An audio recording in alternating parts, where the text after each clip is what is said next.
Good morning, everyone. My name is Clifton. I'm the founder of the Empower Series. I want to thank you for your patience. And I am here for the second time with a good friend of mine, Calvin Golden. I want to thank our I want to thank our sponsors, which is AE Media Group, as well as Comerica Bank, and your generous donations. We are a 501c3 nonprofit organization. So we put on programs, our monthly programs and our podcasts are put on because of your generous donations. So I want to definitely thank you for that and let you know that you can always go to our website to get more information, which is www.empowerseries.com. You can make donations by clicking on the donate button in the top left-hand corner, or you can look at what's coming up next by hitting the RSVP button. And more importantly, you can let us know how the Empower Series is impacting you or what you would like us to do by taking a survey. So please go to our website, check us out, connect with us on social media. And also next month, I'm just so excited. Next month, we're going to have 3 different speakers in Houston and also 2 speakers in Dallas. It's all out there on our website. If you got our email, please share it. Don't keep it a secret. But today, we're going to talk to Calvin Golden. So Calvin Golden has been a previous Empower Series speaker. He spoke in 2013 at Cedar Valley College. He also spoke in March this year at the Rubric Entrepreneur Center. If you want to see his talk that he did in March, where he talked about his story, how he transitioned from a W-2 employee to an entrepreneur with Wingstop, just go ahead and go to our YouTube channel, search Calvin Golden Empower Series, and you'll see that. He was on our podcast before in, I forget which month, but it was earlier this year. He was on our podcast. Mm-hmm. We had it on Facebook. We didn't have it on YouTube, but this is going to be on YouTube now. And let me tell you a little bit about Calvin. So Calvin is the 2005 Wingstop Lifetime Achievement recipient. And you may ask, how did he get that, right? Well, unbeknownst to you, when the founders of Wingstop, they founded Wingstop in 1994, and they were in Garland, Texas, I believe, right? Correct. So they were talking to an attorney about franchising it, and what else would they do but call the expert in franchising? They called Calvin Golden. Yeah, right. So he'll tell a little bit about that.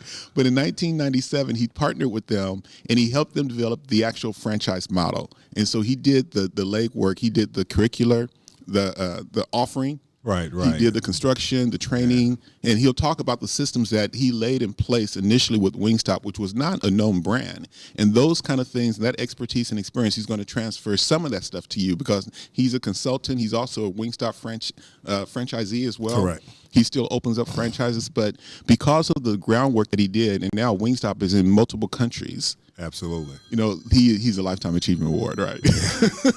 So, and he's from Oak Cliff, America. All Oak right, Cliff, Texas. So everybody, welcome Calvin Golden. How you doing, man? Good morning. Good morning, Cliff.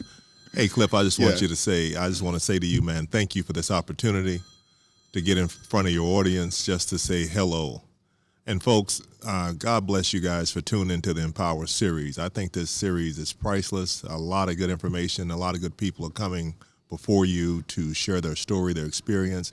And I hope it's a blessing to you. I hope you benefit from it. So let's see what we can talk about today and see where we go this morning. But I am happy to be here. Well, Calvin, I want to thank you because I was introduced to you by Jason.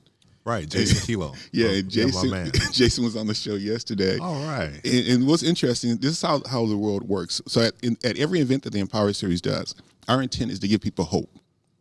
They can achieve their goals. And then we want to also inspire them to take action. Mm-hmm. We want to educate them and then connect them to resources because we believe that there's resources all around. So Jason, when he spoke at the Empower Series in 2012, we wanted him to speak in 2013, but he wasn't available, but he wanted me to meet you. So I met you in 2013, and then after that, we met again at the Black Chamber of Commerce meeting. That's right. And you really encouraged me to take this idea of the Empower Series and work on it and do it, right? And do it. And you've been encouraging me even to this day. So That's I want to thank you for being that resource of giving me hope, inspiration, and a little bit of a kick in the pants to say. Well, you did it, man. You did it. I'm proud of you. I know it was a big step. Yeah. It was a big step to leave that big job, that nice office, big expense account. Benefits, right? Benefits, You notice how you don't get sick anymore. Right. And you just pursue your dream. So it's really interesting talking about that. I had an epiphany. I think I may have said this before, but how much of my confidence and self-esteem was based on the size of my biweekly direct deposit. That's right. So really what's more important is what's before that, which is the dream. The dream and inspiration of making an impact in whatever you do. So it can be an employee, you can be an employee, business owner, family person, no matter what it is, but really act on passion. And so what's interesting about your story is you were working in several areas of franchise in the franchise industry, Correct.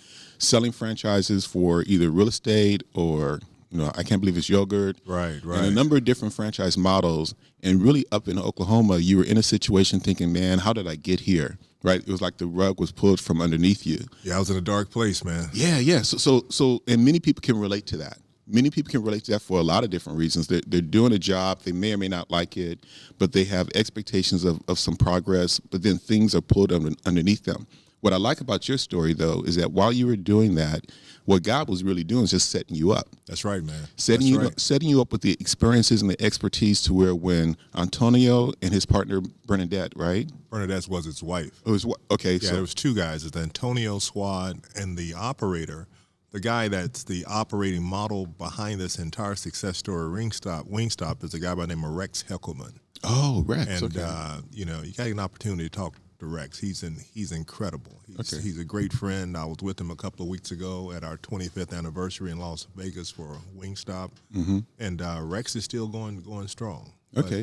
But Rex was the operational arm that was literally in the grease every day, putting this thing toward a successful path. So Wow. got to always send a shout out to Rex. Okay, cool, definitely, man. And then also there was someone else I was thinking about. Oh, the first person you sold the franchise to, was it Pam McWater? It was Pam McWater. Is she still a franchise? Yeah, Pam is still a franchisee. She's Up in Louisville. franchisee number one. She has a store in Louisville. Okay. And Pam is just doing her thing. She has several other business ventures now, and she still has her Wingstop.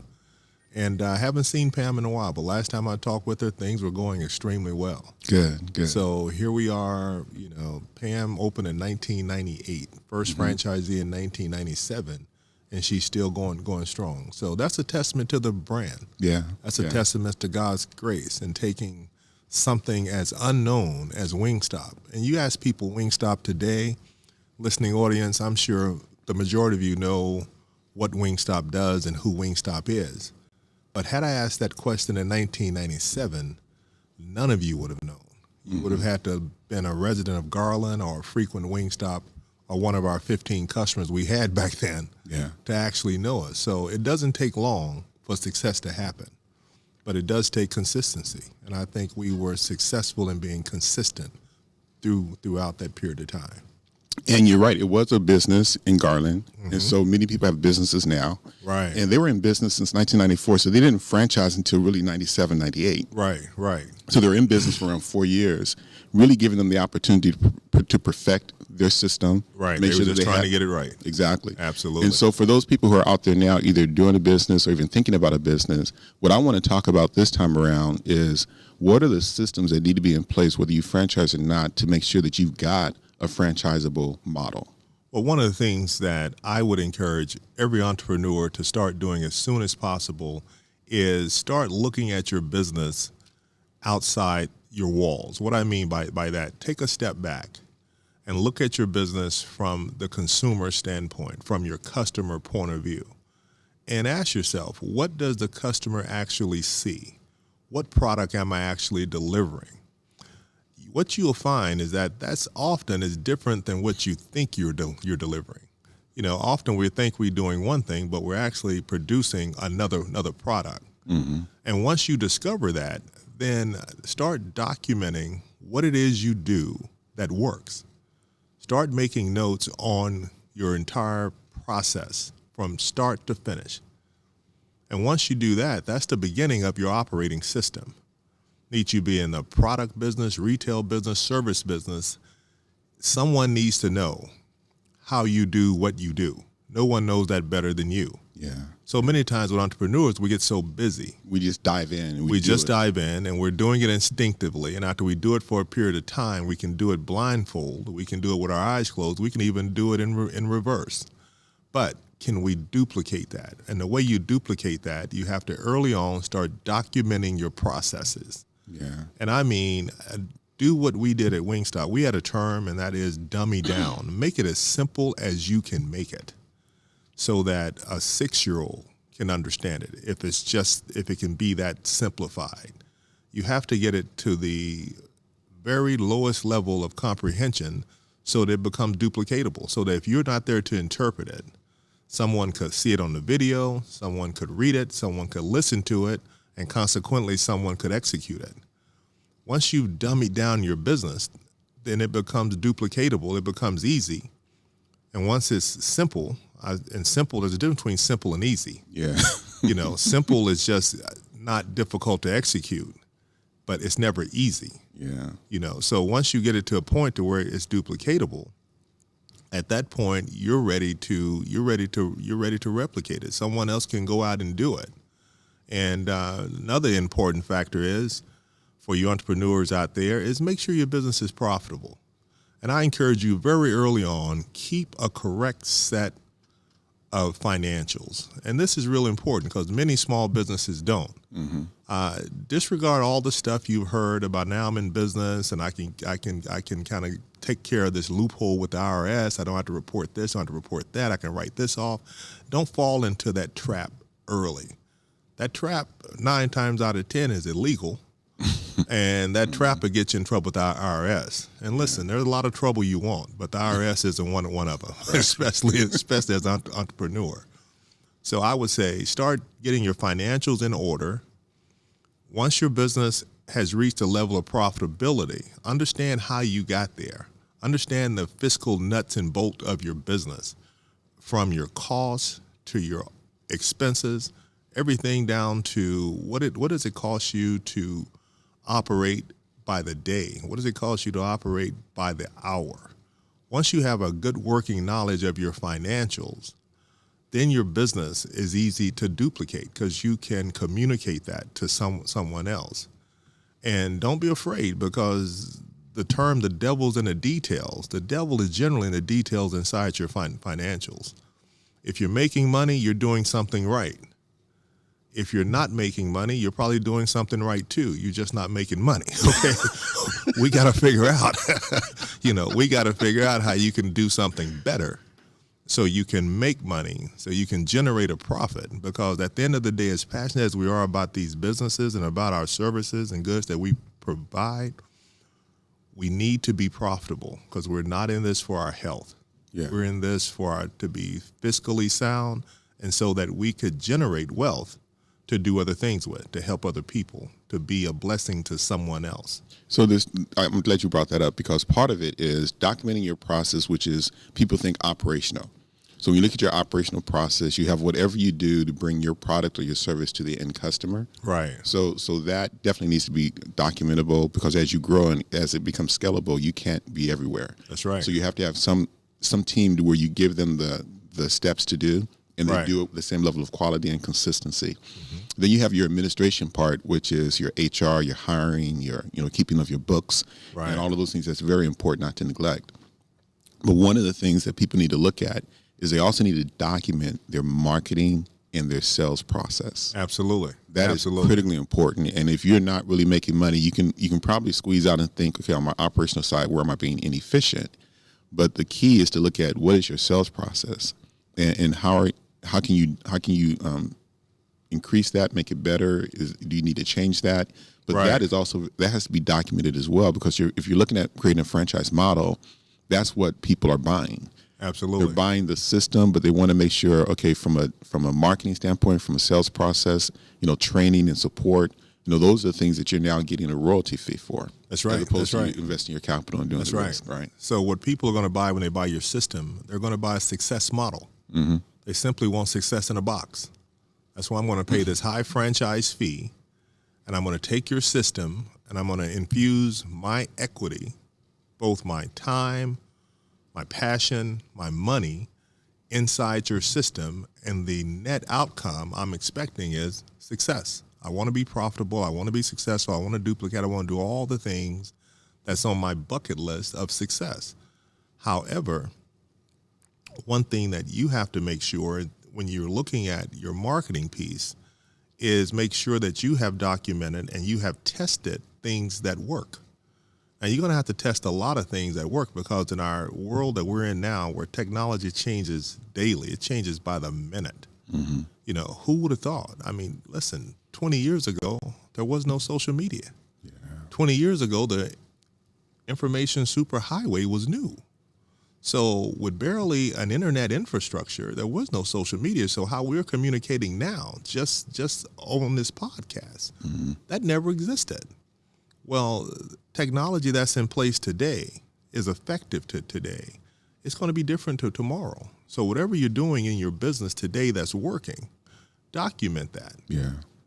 Document that. And whatever you're doing in your business that isn't working, as far as you're spending your marketing dollars, get off that train as quickly as you can, because marketing dollars should show pretty much a short term. You should be able to see results relatively quickly. So for example, if you run an ad on, let's say, Facebook, that calls your consumer, that calls your customer to action, you should be able to see if that ad is effective or not. How do you judge that? Well, did your transactions increase? Did your phone ring? Did people inquire more? Did people ask more? Did people buy more? And if that goes up, then you can probably assume that ad worked. Right. But if everything stays the same, with the exception of you have gone and written a check and had that expenditure, then I would strongly suggest that you not try that again. Right. Despite what people selling advertising will tell you. Well, speaking about that, I want to talk a little bit about your experience of ups and downs. I know that right now you have 2 stores and you open up a third one. Is that correct? Yeah, So, I'm down to, yeah. So one's in DeSoto, one's in Lancaster. And where's the third one being? Yeah, well, I just got divested from my third one, so now I'm down to 2. Oh, okay. So let's back up, because I know that you had a store on Greenville. Is that's not the one that you just divested from? Well, that's the one I divested. That was store number 3.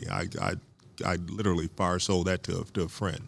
Okay, so right next door. So looking at that, let's talk about learnings from there, because what I know from our conversation is that, every investment is not always a successful one. And like you said, you need to be able to monitor to see, okay, am I getting the expected return? We always talk about failure, but there's no failure. You always you always learn from something. So with your third store, you saw some opportunity there. You saw some challenges. You opened that store up, trying to overcome some of the challenges, but you saw after a period of time, it was creating more stress than success. Absolutely. Right. Absolutely. So talk about that and what entrepreneurs can learn from even your experience of franchising Wingstop and then having a store that wasn't as successful. Yeah, well, even in my situation where I've opened a lot of Wingstops in my Wingstop career, and I had a store on Greenville Avenue. The store still exists, but when you look at Greenville Avenue, as far as statistically, it says a home run. Heavy daytime population, a lot of people work in the area.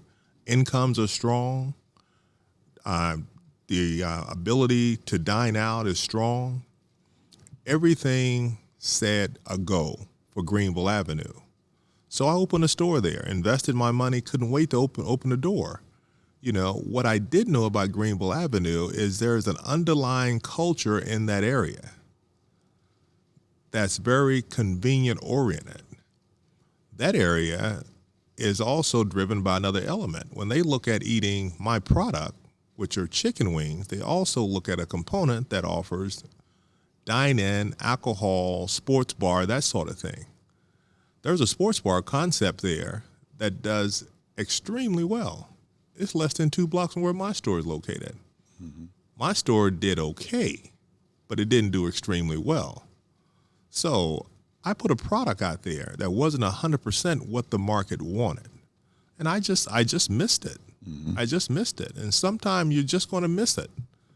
So when you do that, pray you're in a position to where you can literally ride it out fiscally until you can get to a position to where you can either divest from it, let someone else take that opportunity and try to turn it around, or sometimes businesses are just not going to work. You simply have to close them.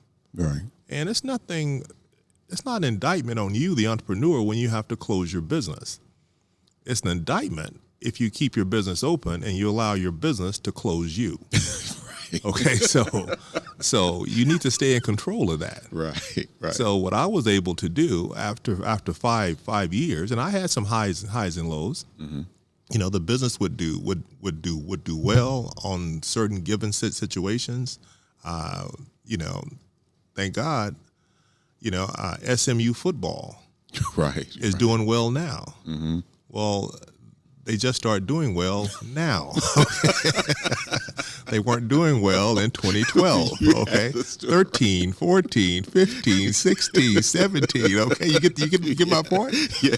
You know, so for my friend who has that opportunity now, he's doing well because SMU football is a factor. That's a block or two away that's doing well. Who'd have thought? Yeah. Who'd have thought? You just don't know. But he's in a position also, he has a Wingstop not far from there, so he can leverage his existing business with the labor and his existing infrastructure to manage that. So that was a win-win for him. At a different cost structure, probably. At a totally different cost structure. Yeah. You know, I was having to pay a little bit more for labor simply because I couldn't move any of my existing guys because my existing infrastructure is about 15 miles south there. So logistic plays a part of it. When you're looking at multi-units, you want to be close enough where logistically, if you had to move some management around, you can do it without a lot of heartache. So that was one of my challenges. But I learned a lot at Greenville. You know, I learned to do a little bit more due diligence, even in a market that I knew, even in a market like Dallas, where I grew up. Statistically, it looked great. Statistically, we were all high-fiving each other before the door even opened. Yeah. I mean, you know, gee whiz, Wingstop was out there taking pictures and shaking hands, and you know, until we started seeing the statistics on it, we're saying, wait a minute, what happened? You know, I mean, what happened to the people? Right. You know, I mean, it didn't take long for I'm standing on the corner with a chicken suit on, saying, you know, come down here and eat at Joe's for free. Hey, you do what you have to do. And That's funny, dude. Well, you know. Another connection. We had another a couple on the show. She actually has a franchise model for counseling services, and it's called Lifeology. So she started this model. It was probably 5 different counselors with individual expertise in an office, and she created systems around, okay, how can a counseling service be successful? And I don't know how she mapped it out, but she created a franchise model from it. And then she sold it, or she actually has a young guy who invested in it. His name is Randy Bibbs. I was introduced to him by Jason. And he opened up a Lifeology counseling service in Cedar Hill. So what I want to go with this is I want you to share some stories about maybe things that people don't know when it comes down to documenting your process, and what did you have to do to really help Wingstop document their process before it got to a level where you can offer something to somebody else? Like, how did you dumb it down? Give me some interesting stories. Yeah, well, it's really simple. It's as simple as just writing down what you do. You see, I spoke with my friend Rex Heckelman. Rex Heckelman had already developed the way to process the chicken, to fry it. What we literally had to do was just talk to Rex and follow Rex and write down what Rex does day in, day out. Did you actually videotape it, or did you just have to write it? Well, that was, video, you know, video was very expensive. Not with your phone, right? Back then, no, we didn't even, I mean, that was, you know, come on, man, we didn't have cell phones, you know, that know, was right? 1997. I mean, you know, the only cell phone, I think Antonio had a cell phone. Well, I think it was shoebox size. Yeah, it was right? shoebox. I think he got it out of a briefcase, you know.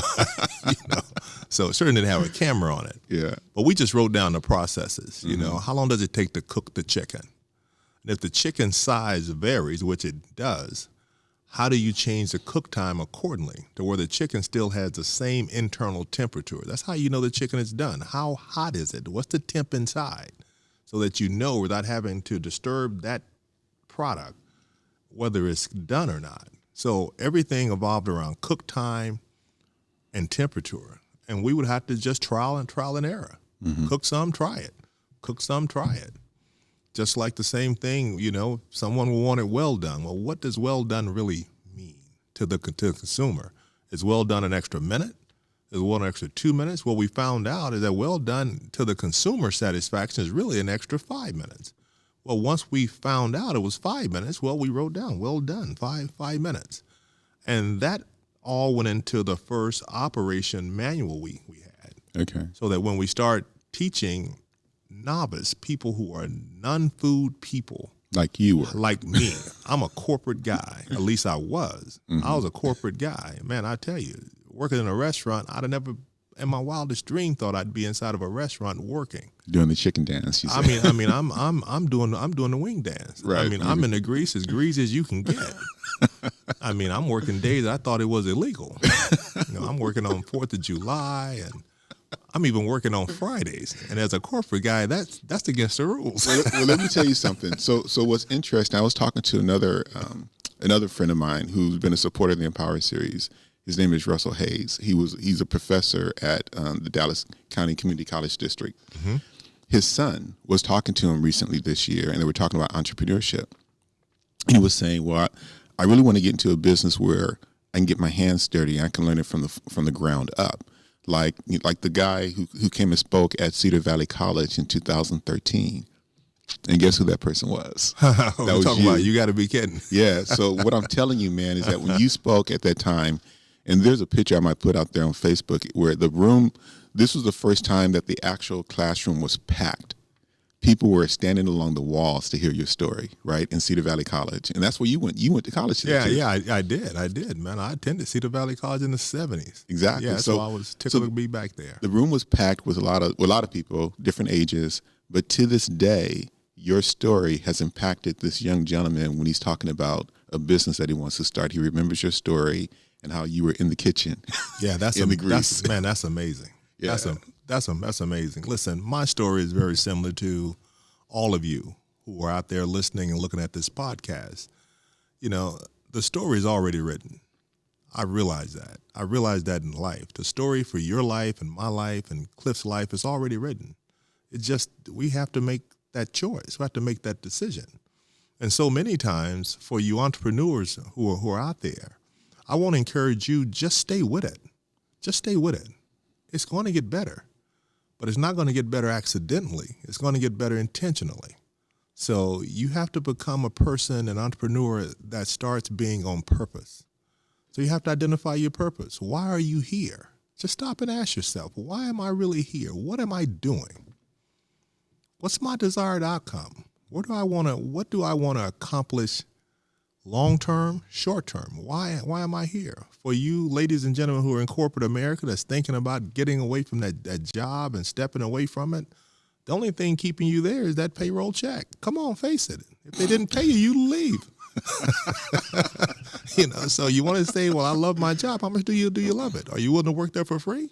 Right. Well, if you're not willing to work there for free, you may be in the wrong spot. Because when you become an entrepreneur, I don't know, are you willing to work for free, but you may have to work for free. As some of us can attest to. Dude, that is no joke, man. That is no joke. But seriously, I don't want to deter you. That didn't sound very, very good. No one wants to work for free. So make sure what you do extremely well. You offer a product or a service that the market wants, and you offer it better than your competitor. And that's not difficult. I mean, take a look at the service environment that we're in today. The competition, ladies and gentlemen, are making it easy because the art of serving, the passion to serve, is a lost art. Yeah. Why do you think people are ranting and raving over Chick-fil-A now? Mm-hmm. Because they say my pleasure? Well, I'll say my pleasure. You're not ranting and raving over me. Right. No, they mean my pleasure. That's their culture. They're sincere. They're authentic. You can feel it. And their product may not be the best product. And guess what? Right. That's what their media says. And their media is being driven not just by their advertising agency, who's the richest group here in Dallas, doing a wonderful, wonderful job, not just by their advertising agency, but their message is being broadcast and reinforced by their customer base. Yeah. That's what's incredible. It's being reinforced by their customers. And that's one thing that companies like Wingstop and McDonald's and all the people in the quick service restaurant business, that's what we are trying to find. Mm-hmm. Chick-fil-A has set a standard out there, and I'm not making a Chick-fil-A infomercial. Maybe the Cathy family hear this and, call me. But at any rate, Chick-fil-A has done a great job in breading and just really empowering their people to move that compassion, that mission, that mandate, that culture forward to the consumer. Mm-hmm. And man, they're successful at it. It's working. Now, one thing, I'm glad you brought that up because you hear a lot of times that the success is based upon you doing something on your own or getting a job. And I have a different spin on that because not everybody should be in business for themselves. You're right. And that's not for everybody. That's right. But if you truly have a passion and you're not happy doing what you're doing, then you really should look at doing something that you're happy with. It may be entrepreneurship, or it may just be working for a different organization that has a mission and values that are more in line with your purpose in life. Absolutely. Right. So I just want to make sure that, the key to success is not entrepreneurship for everyone. No, and it can't be absolutely because not. if you're truly an entrepreneur, you can't do anything of significance by yourself. So you will have to create a team and a team of employees that you are offering them something of value to commit their time, their resources, their effort, their talents to help you fulfill your passion. So you can't have this hate on employee is not really a purposeful thing for people to do. No, you're absolutely right. And one of the things that we have to do as entrepreneurs is the first thing that we learn is that it's impossible for you to build a business by yourself. You're fooling yourself if you think you can. There's not enough hours in a day. There's not enough talent. There's not enough skill set out there that you possess yourself. The first order of business, I would say to an entrepreneur, is to find someone that you can duplicate yourself with. Yeah, that's tough too. That is tough, but it's necessary. Find someone or someones that you can bring alongside of you, and as you grow, they grow too. Mm-hmm. Because what I found is that the more I'm able to allow others to reach their goals, the less I have to ever worry about mine. Yeah, and you were key upon that in the very beginning. You talked about how you were going to make sure that you were exceptional with your service, and your service doesn't start with how you're treating your customer, but it's how you treat your employees. That's right. You call everybody Mr. and Mrs. Absolutely, right? absolutely. The attitude starts with your staff.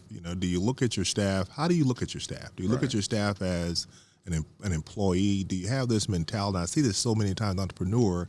It's always big me, the boss, the president, the CEO, and little them. Well, why don't you reverse that paradigm?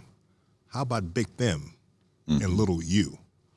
Because the bigger they get, the better you get. Yeah. And after a while, after a short period of time, if you empower them to do better, to reach higher, give them more and more responsibility, compensate them accordingly, show them the respect and dignity that everybody deserves at a minimum level of just being a human. Yeah. Treat them better than you would treat yourself. You'll be amazed as to what people will do for you when they feel as though they're doing it with you.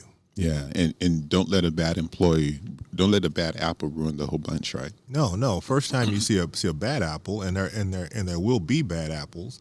The first time you see the bad apple, identify it quickly. Do everything you can to correct that bad apple. And sometimes correction with that bad apple is asking that bad apple to go participate with someone else. Mm-hmm. And if you have to exit a potential an employee, the sooner you do it, the better. Because the longer they stay around, the more damage they can do. Yeah. And especially in a small environment when everybody participation is critical. Right. So if you have an employee right now, those who are listening, and some of you do, that it's just more trouble than they're worth, and you know it. But because you are successful, you're saying, I'm busy, I can't get rid of her now, I can't get rid of him now. I encourage you, find a way to get rid of them as soon as possible. Well, one of the things is what you're doing now, in addition to running your stores, you are also, in some cases, traveling to different states. Sure. Helping other businesses look at their business model, look at their brand. I do. To see how you can help them create a franchisable business. Right. So one of the things that we talked about before is if people want to reach you, the way they're reaching you is pretty much around how you were reached and discovered the Wingstop opportunity is through people knowing you, right? Picking up your phone and saying, "Yo, Calvin, I got an opportunity for you." Sure. So it's not like you were out there marketing yourself as a consultant. That is correct. Correct. Because you're busy doing your own thing. Mm-hmm. However, I want to help you because when people are looking for you to help them, and they're willing to pay you for your services and expenses, then they need to find a way of reaching you. Okay. So right now, the only public profile you have out there, which is not many, is LinkedIn, right? That is correct. Right. That's correct. Okay. I have a LinkedIn picture. So right. That's all it is, right? It's all it is. Okay. So I'm gonna commit me right now. I'm gonna help you, Calvin. I'm gonna help you set up your LinkedIn profile. We're gonna build it up. So right now, if you guys go to LinkedIn, you'll see his picture and not much else. Yeah, I'm smiling, guys. At least, you know. And I thank my wife for that. I think I need to be on LinkedIn. Yeah, that's what. And she put me out there. Oh, she was. So I need to be talking to Sheila. There, yeah, right? yeah, you really do. You really do. Save this conversation for Sheila. You know. So here's what I'm going to do. I'm also going to the videos of you. So the videos that I'm saying are out there on YouTube. I'm going to put them on your LinkedIn profile. So when people are looking for you, they can actually click on the video and find out a little bit more about you and ways of engaging with you and seeing how you can help them fulfill their dream and their purpose and with their business. And I know that you have a big passion for helping entrepreneurs be successful. Absolutely. So in addition to you coming to the Empower series and sharing your story, I want to thank you for that. What else do you feel that you can do or that you would like to do that I can assist you with in helping you be even more successful with your franchises or helping you get the message out there that if they have this passion of being an entrepreneur, that they can do it, make that jump and just don't quit? What can I do to support you? Oh, Cliff, I tell you, friend, you have been more than a blessing to me. So that LinkedIn piece alone is an would be benefit helpful, that I didn't see it coming. I didn't see it coming. You know, listen, I know we're in a social media world. We live in a social media world, and you would think I would be more social media savvy. Unfortunately, I'm not. And I often get too busy to think about it. But I do have a passion for helping others, and I do spend a disproportionate amount of time talking with entrepreneurs, meeting with entrepreneurs, helping them try to realize their God-given destiny as it relates to entrepreneurship and business. So that's what I like. That's what I do. That's what I enjoy the most. It's just giving. It's just giving. I love to be part of a success story. Okay. And even a story that may end that's not so successful. I was with the gentleman the other day, and there's a true story that he and I realized that he really didn't need to be in business. What he need to do is to downsize, liquidate as quickly as possible, and after the first of the year, re-enter the corporate workplace because he's highly skilled. Well, he had to realize that, but he had to get out here and try it. Okay. And once he realized it's just not for me, it's just not what I thought it was. Like you said, it's not for everyone. Yeah. Yeah. It's not for everyone, but corporate America isn't either. Right. So I encourage everyone to try it. I mean, try it. What do you have to lose? If the worst thing you have to lose, I mean, think about it. Those of you out there listening to me, if you're in a job right now and the worst thing happened if you quit and you went out here and you tried a business, what would you do if the business didn't work? Well, I'm sure the majority of you guys would say, I'll go back to work. Well, you're absolutely right. You go back to work anyway. So if you're doing that which you would do in the worst case scenario, wouldn't you say you're probably living the worst days of your life right now and you don't even know it? That's hard, man. I mean, think about it. Yeah. Think about it. Yeah. Because this is all you know. This is all you've done for the last 10, 15, 20 years. And I know it's hard to say I'm going to do something else because that's change. And what makes it so hard is that you're dealing with ultimately fear. Fear. I don't know what's going to happen. It's the unknown. What do I do? Do I have enough resources? What if this business doesn't work? What if I don't make enough money? Well, all of those are what ifs. You can never answer the what if question until you do it. I'm not saying do anything irrational. I'm saying think about it. I'm saying pray about it. I'm saying do whatever due diligence process you need to. But once you've done all that and you're still coming back to the big question, why? Why don't I try it? You got to understand the destiny for your life. It's already written. It's already laid out, ladies and gentlemen. Our job is just to play it out.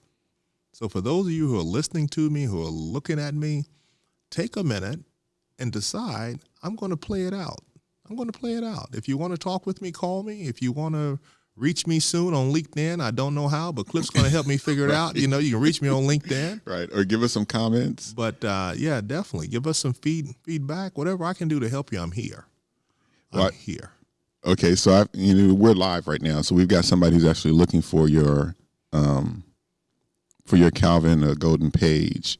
So what I'll do is after the show, I'll make sure that I'll put the link out there with this video. Okay, super. But yeah, there's a lot of Calvin Goldens, but it's the one where you got a picture in your bow tie, right? Yeah, I'm that good looking Calvin Golden, as you can see. Yeah, right. What is it? You only have like 100. I think you have 177, 117 contacts. You don't have a lot of contacts out there, but you know a lot of people. But we're going to get you. We're going to start blasting you out there, man, because people need to know about you. So, guys, I need more contacts, whatever that means. Okay. So I think it's interesting that you're talking about this, Calvin, because the theme for November every year when we do the Empower series, we do different topics. Okay. In January, we normally start with visioning and goal setting. And then we either talk about tax planning in the first quarter, tax planning, preparing for college, understanding your credit. Then the second quarter, we talk about financial literacy because April's Financial Literacy Month. We talk about entrepreneurship in May and purchasing a home in June because June is National Home Ownership Month. And then in July, August, and September, we talk about physical fitness. We talk about something around growth mindset because everything's a mindset. And then we have the life insurance in September because that's National Life Insurance Awareness Month. In October, we talk about estate planning. Wow. So we just did an estate planning workshop with the Jail Turner Legal Association where we were asking people to fill out a form to complete a simple will because having a simple will is better than having no will. Absolutely. And many people think their stuff is simple, but it's complex. You know, we all live in a complex family where we have grandparents raising grandkids and mixed families and everything, right? So we had around over 15 people fill out this form, and 15 people are either going to get a simple will done for free, or they're going to be sitting down with an attorney to understand what their complex estate planning needs are, and they're moving the needle on that. Okay, good. And then in November, this is where I think it's kind of appropriate for us to have our conversation. And the second Saturday of November, we're going to be in Houston, and a young gentleman named Tiba Rose is going to talk about tomorrow is your today. So stop putting it off. Right. Do it now. Right. You know, and I agree with him. Exactly. And then also we're going to have a young lady for our Lunch and Learn on the 15th talk about overcoming obstacles and becoming a no-limit person. Because so many times we talk ourselves out of doing things. And all obstacles are pretty, people face the same obstacles. You face the same obstacles as everybody else. Sure. But you're not letting the fear and the limiting thoughts stop you from taking action. And then we have a young gentleman who's going to talk at the workshop at the Highland Hills Library. He's going to talk about don't just survive, thrive. And the Empower series is all about thriving. That. Absolutely. And so all of it is a mindset. So that's going to be our last in-person workshop in November before we take a December break and start over in January. But it's along the lines of what you're saying. It's just, and you told me that, you're living your worst fear now. You're still working. Just give it a shot. Yeah, just try it and see it's worked out for you. Yeah. Look at you. Look, you're still smiling. Right. I'm still swinging. You're still swinging. So don't wear a nice suit anymore, but that's okay. So there's an image though. There's an image of a guy in a tunnel. When people ask me how I'm doing, I always say I'm still swinging because this guy is swinging in a tunnel, has a long distance to go before he reaches diamonds. But then there's another gentleman who's like inches away, and he's turned around and he's walking back. And it says many people quit right before they reach their dream. Absolutely. Right? Absolutely. And so I'm giving more service. I need to improve my system when it comes to funding of grants and donations and things of that nature, and make sure that my operation is duplicatable so that at some point when I don't wake up, the Empower series continues and it just doesn't stop. So I'm doing that, and you're right. It's simple to do, but it's not easy because you got to really document. You got to build a team and make sure you have people in place that is just as passionate about what you're doing as That's right. On the same it requires page. work. Mm-hmm. It does So it's require not work. easy. You got to put the equity in it. As simple as it sounds, and I do work for it's free. as hard as it is. Yeah. And the question is, if they say sometimes do something that you would do if you didn't get paid. Now, the goal is not to not get paid, right? Oh, you're absolutely right. But you got to have, I call it patient money. Right. Because you'll find that you're putting forth a lot more effort than you were getting paid for initially. And it's always that every 2-week paycheck is very enticing. Right. No, it is. Listen. We would be lying to ourselves, if we say it's not, because we get used to that. Right. That's what we do, and in our country, that's how we keep score. That is so true. That's how we keep score. How much money do you make?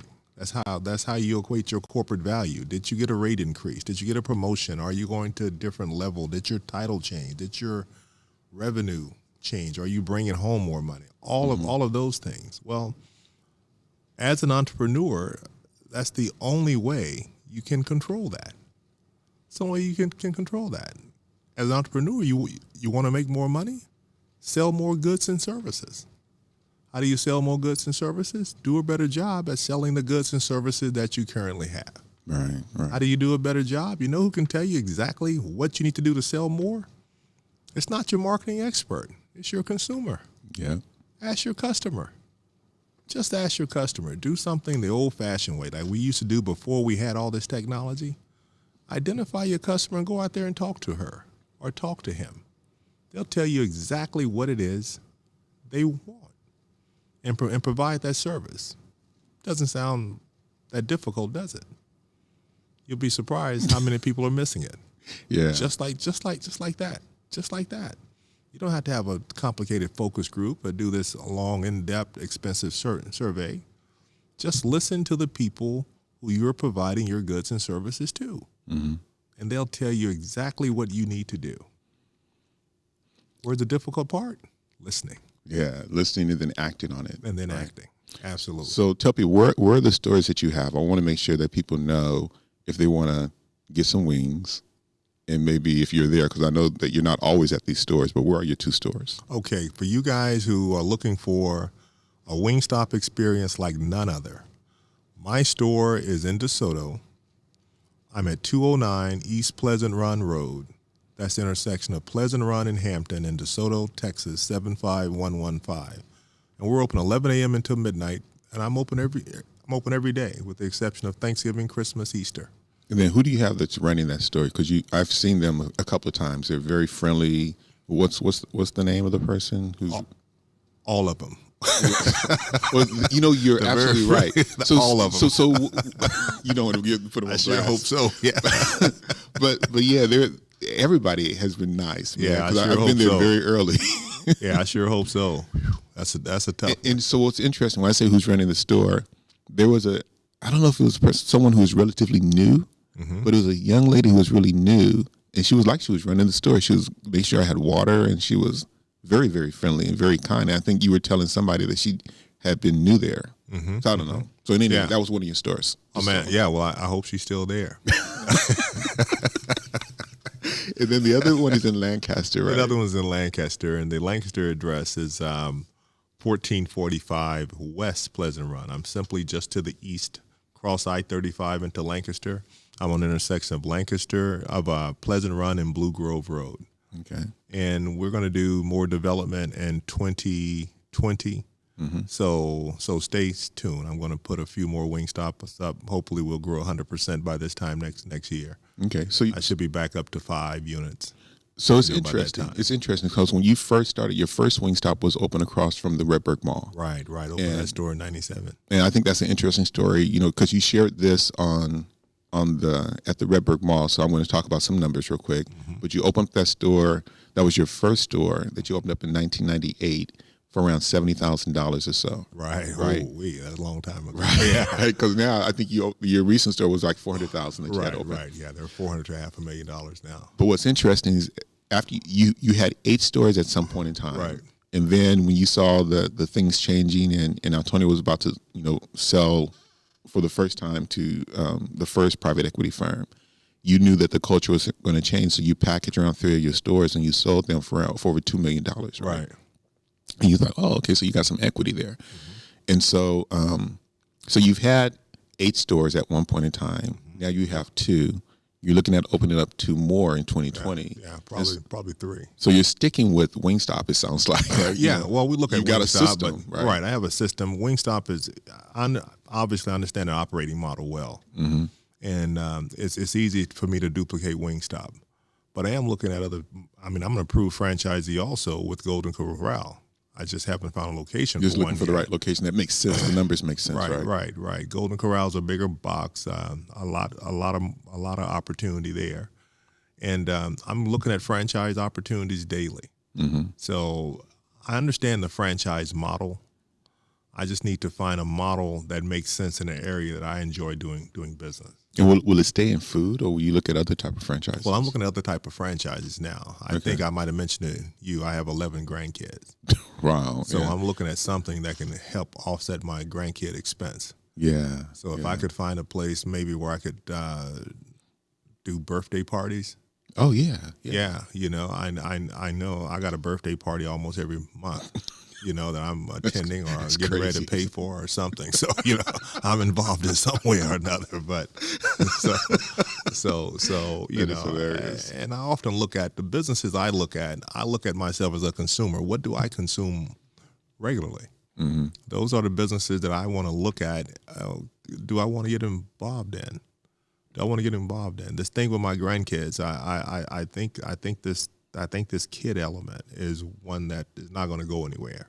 Yeah, it's only going to grow. So if you can service something that provides a value to children, right, a value to children, something that mom likes, that she feels good about, that she would support without question. Mm-hmm. I think that would be a hit. Okay, I think that would be a hit. So we're doing some due diligence now. I mean, I look at franchises every week. Mm-hmm. I mean, that's part of what I do. I study these different systems to see if they make sense. And just here recently, in the last 6 months, I've been spending a lot of equity looking at opportunities in Atlanta. Okay. Yeah, there are a lot of concepts in Atlanta, food concepts that are done by African-American entrepreneurs that are just incredibly exciting. Mm-hmm.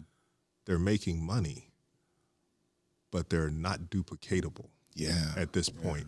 And they're mom and pop at its best, meaning there are no operating systems, there's no efficiencies, there's no economies of scale. Mm-hmm. There's none of the things that with just a little bit of tweaking, you can increase your profit margin significantly. You can increase your business top line significantly. And the reason they aren't doing it are various reasons. Number one is ignorance. They just don't know how. Mm-hmm. The old saying, you don't know what you don't know. And they're doing it. They're in the business, and it's based upon them being there because they have the expertise, the knowledge. That's right. They probably love what they're doing. They love being a cook or something of that standpoint. Right. And they don't want to let go of that control. They love it. The problem is they love it so much, they've just gotten exhausted. Because at the end of the day, we're only human. We can only do so much mentally and physically. At some point, we need someone to help us along this journey. Well, what's important is that if you do have a business or thinking about a business, tapping into someone who's an expertise. So the way you were introduced to Wingstop is they were talking to a franchise attorney. Right. And so the first step will be seeking, because you do need some legal advice because there's a cost involved. You need to set up everything. There's a federal agency that regulates It's regulated franchises. by the federal trade. Right. Exactly. So it needs to be, it's a legal document. But then there's operational piece. So the attorney can only do so much. Right. But there's an operational piece that needs to be put in place. And that's where a consultant, either a franchise consultant or someone like yourself, can come into play and be valuable as well. Right. To offer some value. The other thing we had talked about is your story. So right now, as you can tell, when I met you in 2013, I didn't feel like enough people know about you. And the theme of the Empower series is that I believe that there's a lot of resources out there that people don't know about, whether it's SCORE, whether it's Goldman Sachs 10,000 Small Businesses, whether it's a Small Business Development Center, whether it's just people in the community or successful entrepreneurs who's willing to pay forward, to pay back, at least to pay back and really help young entrepreneurs be successful, to continue the torch or to pass the torch and continue the race, right? So I don't believe enough people know about you. So as you can tell, I'm all about shedding more light on you. Some people do know about you, but not enough. Okay. And so one thing we talked about is you going out there on the speaking circuit. Uh-oh. So that's another reason why I think it's important for you to have your brand of you. Okay. So Wingstop is a great brand, but there's a brand of Calvin Golden that needs some attention. Okay. Because I believe that your story, your message, at some point we even talked about you doing a book, and you're so busy doing your thing, you think about who has time to write a book, right? Yeah. Like I got to do that too. Yeah, you see what I know, ladies and gentlemen. Thank God for Cliff, huh? But I would just say, hey, you guys can help me as a community encourage Calvin Golden. Go to his stores. I think both of your stores has a Facebook page too. Yeah, Wingstop manages that Facebook page. Okay, so that's one thing. And if they Google it, I think it's Wingstop DeSoto, Wingstop Lancaster. That's in the description. And on our page, we put those links in some of the advertisement about this video.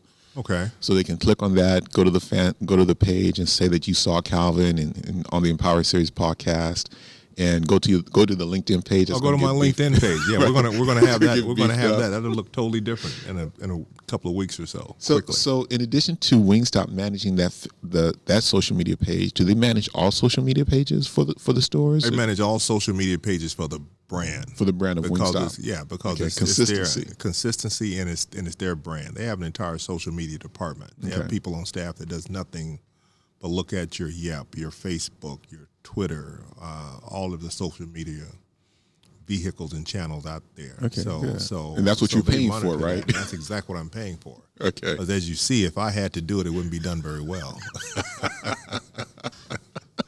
Well, man, I trust them to handle it. So we're about to wrap, okay? Because we can keep talking forever, but in addition to us putting your presence of Calvin Golden out there on LinkedIn, what are some of the closing, encouraging remarks you have for the people who are listening when it comes to their passion, their dream, or taking that idea and taking action on it? Okay. Well, what I like to share with those who are just thinking about getting in the entrepreneurial business, doing this thing for yourself, don't hesitate anymore. You know, you've thought about it, you've asked your friends about it, if you prayed about it, think about it. We're getting ready to go into a brand new year. It's time for you to do something different. Because if you do the same thing this next year that you did this year, you're going to get the same results, maybe even less. Those of you who are out here in the entrepreneur world, you're doing your thing, you're creating that product, those services, providing that element to the community that's so desperately needed. I want to encourage you to continue to do it and just reach further.